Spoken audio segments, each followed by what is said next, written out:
In 2013, a comedy called Identity Thief, starring Melissa McCarthy and Jason Bateman, was released in theaters.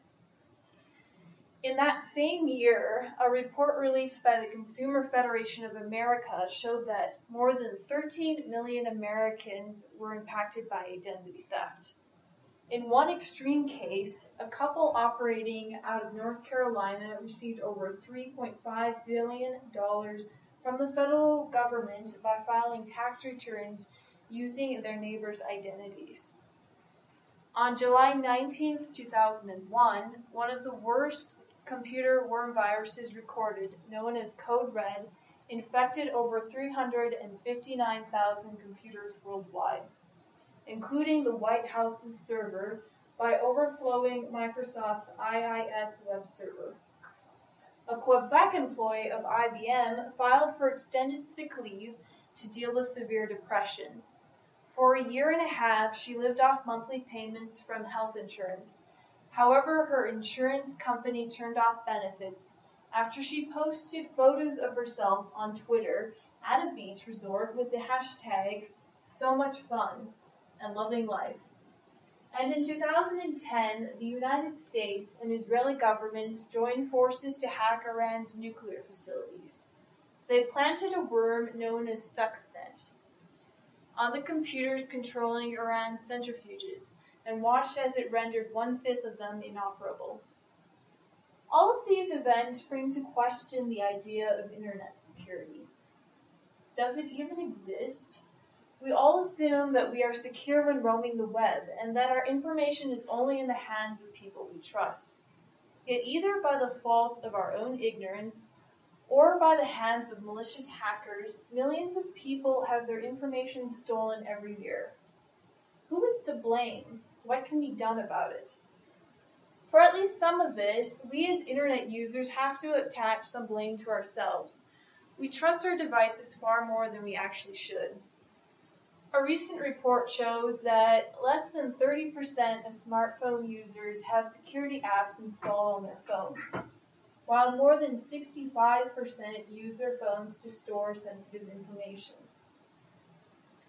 As the market continues to move towards more smart devices utilizing mobile operating systems like Android or Apple's OS X, it is alarming that social consciousness about mobile security is not also evolving at the same speed. After all, we are thoughtlessly entering our credit card numbers and bank info into these devices and placing blind faith in the developers of the mobile operating systems to secure our data. This mindless behavior puts users at risk of having their identity stolen or being the next victim of fraudulent activity. There is also the fact that we are willing to divulge almost anything about ourselves on social networking sites like Facebook, including our backgrounds, personal preferences, associations, and private photos. Yet it is no secret that Facebook is in fact a capitalist company that profits from selling user data to third parties. Those ads that pop up while you're surfing the web were designed specifically for you. Furthermore, having the ability to set your own privacy settings may give you a false sense of security. But consider that although you are restricting access to your information from the general population, Facebook has access to everything you post, and they can store that data forever and use it however they see fit. Do you trust Facebook to use your private information with integrity? Another thing we should consider is that many of us believe that the matter of internet security is purely a tech problem that should only be dealt with by techies. But in this day and age, when we are all using the internet and computers to do our work, is it wise to assume that the techies have got our backs? Many of the problems we deal with come from the ignorance of higher-up management.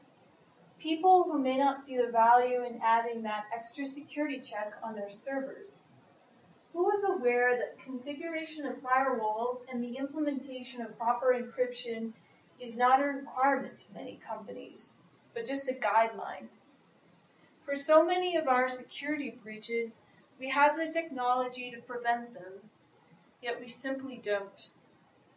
For example, the Target hack of 2009 resulted in 40 million customers having their information stolen, but the breach was actually discovered hours before it was stopped. What's alarming is that at the time of the attack, Target had just finished installing a $1.6 million malware detector made by a security firm called FireEye. FireEye is monitored by a team in Bangalore 24/7, and on Saturday, November 30th, the FireEye system noticed the hack. The Bangalore team immediately sent word to the security team in Minneapolis, who proceeded to do nothing. Target CEO and security team have been questioned repeatedly, both by the public and by the courts, in over 90 lawsuits, about what exactly went down in the hours that happened between the detection and shutdown of the breach. And no one has gotten a straight answer.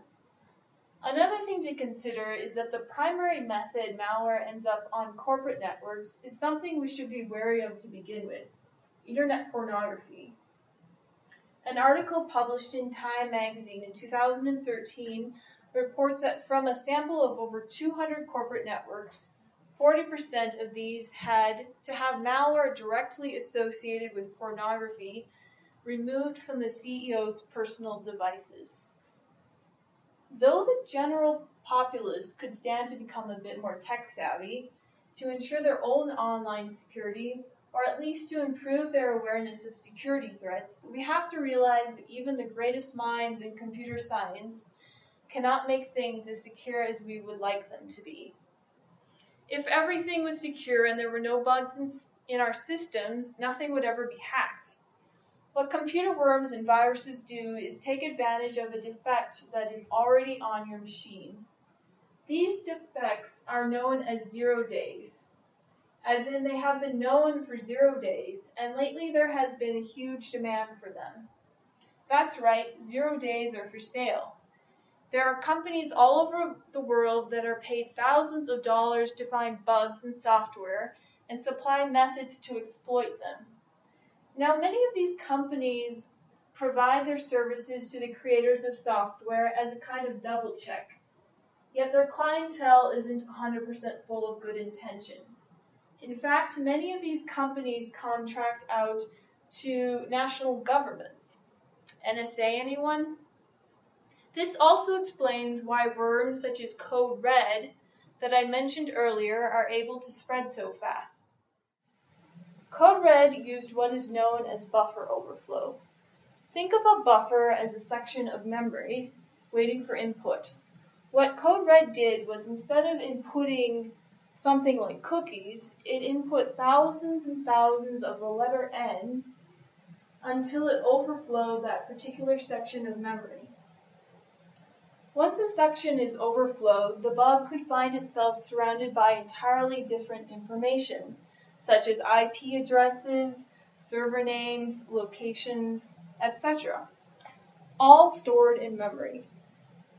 Obviously, there are ways to prevent this, and the lack thereof was the bug in the Microsoft IIS server. Unfortunately, once the creators of the worm found the bug on one machine, they knew it was already on hundreds of thousands of machines. Considering the fact that there is an entire market devoted to the buying and selling of 0-day bugs, you would have to imagine that they are pretty common. Well, they are. It is impossible to find a piece of software without any bugs. The problem is that some are more hidden than others. The unfortunate thing we have to consider is that while we as society have the ability to write the amazing software we have, we also have the ability to exploit it. With the advancement of computer science also comes the advancement of hacking.